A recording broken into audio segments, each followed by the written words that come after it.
আজকের আয়োজনে 5 থেকে 6 জন ভ্যান চালক অংশ নিলেন। রান্না বান্না নয়, যেন উৎসব। তারা নিয়মিত ভ্যানে রান্না করেন, ভ্যান দিয়ে রোজগার করেন, ভ্যানেই ঘুমান। কিন্তু আজকের বিষয়টা ভিন্ন। এই শীতে তারা খেতে চাইলেন হাঁস। ভালো খাবার বলতে ব্রয়লার মুরগি ছাড়া অন্য কোনো মাংস জোটে না, তাই শুক্রবার দুপুরে এই আয়োজনে তাদের পছন্দ ছিল হাঁস। জানলাম ভ্যান চালক আলমের রান্নার হাত নাকি অসাধারণ। আনন্দ লাগতেছে মামা, খুব ভালো লাগতেছে। সবাই মিলে করে দিতেছি। হ্যাঁ, আমাদের একটা ছোট মোটো পিকনিক হয়ে যেতেছে।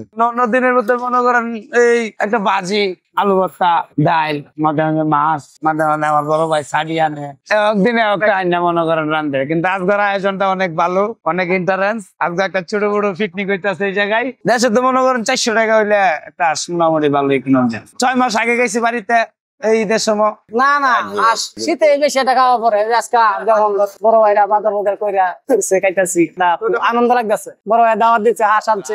কোনে যাইতেছে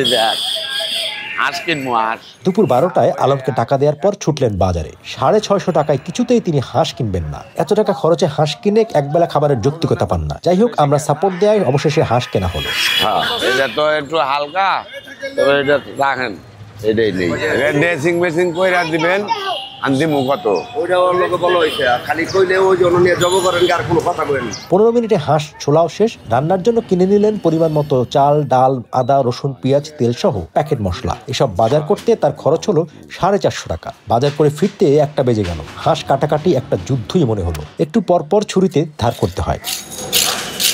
আলম ছাড়াও বাকিরা অংশ নিলেন রান্নার কাজে। ভাত হয় আর সে যে তরকারি সব এগুলা কাটা হইতেছে, তারপরে বসায় দেবো। ভাবতেই পারি না যে কালকে করতে হইবে, আজকে যে মনে করেন হাঁসের মাংস খাওয়া হইব। এটা একটা আনন্দের ব্যাপার। গ্যাসের চুলার থেকে আর কি চুলার রান্না অনেক ভালো। এটা তার জীবনও থাকে না, একদম চলিট খাওয়ান। আমার আলম ভাই রান্ধে তো আমরা দেই তো। হ্যাঁ মামা, ঢাকা খাওয়া পরে না, ব্রয়লার মুরগি খাওয়া পরে মামা। মায়ের লোকে ব্রয়লার মুরগি কিনে আনবে, ঠিক আছে? হাঁস কিনে আনতে পারবো না। গরুর ঘিস কিনে আনতে পারবো 1 কেজি, 1 কেজি জায়গা 1/2 কেজি, কিন্তু হাঁস কিনতে যাইতে পারবো না। ছোটবেলায় এরকম করে একজনের করতে চাইল আনতো, একজনের করতে পেঁয়াজ আনতো, একজনে মাছ দিত, বাস 5-6 জনে মিলে বন্ধ রান্না মনে করেন খাইতো। সেই দিনটার কথা আজকে মনে করেন, সেই দিন আর আজকের দিন একদম। কাটাকাটি মশলা মাখানোর পর চলল মাংস ও ভাত রান্না। হাঁসের মাংসের ঘ্রাণ পুরো রাস্তায় ছড়িয়ে পড়েছে। সে ঘ্রাণ আশপাশের পথচারীদের বোধহয় ক্ষুধা বাড়িয়ে দিচ্ছিল। আগের দিনটা তো মামা অনেক ভালো গেল, অনেক আনন্দের ব্যাপার। এই বিষয়টা আরো বেশি ভালো লাগছে মামা। আমি শর্টকাট খাই না। আজ আপনার ঘরে ছিলাম, আমরা খাইলাম, অনেক শান্তি পাইলাম। আমরা তো ব্যানের উপরে খাই, আমরা তো ব্যানেরই মানুষ। আর রমজান মাস হইলে এক লগে আমরা বসে খাই। আমার সাথে সবসময় এরকম, এইটাকে আর সবই যে কোনো জায়গায় যায় এরকমই মানুষ। হাঁস তো খাওয়া অনেকদিন হইলো পরে না, নিজে পালে থাকে খাই, হাঁস পালি না।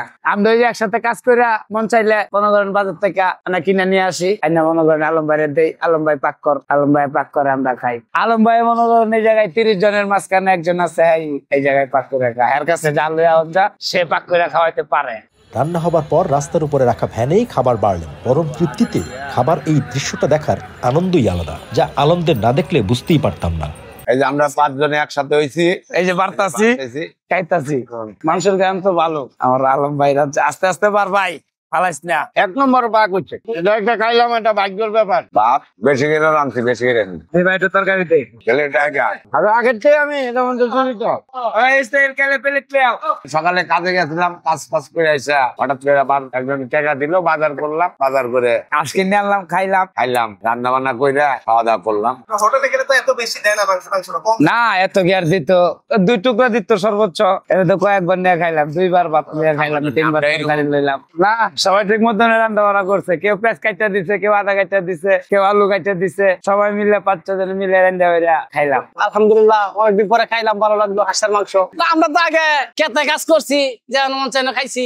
আমরাও তো ঢাকার সাথে তাই গরিব মানুষ, বেনে মন চাই না খাইতে পারি, বেনে কাজ করি, বেনে খাই। তবে হাঁসকে অনেকদিন পরে হাঁস খাইছি। ঢাকার বাড়িতে হাঁস তো খাইতে সমস্যা, যেদিন যেটা বাউ করতে পারি খাই।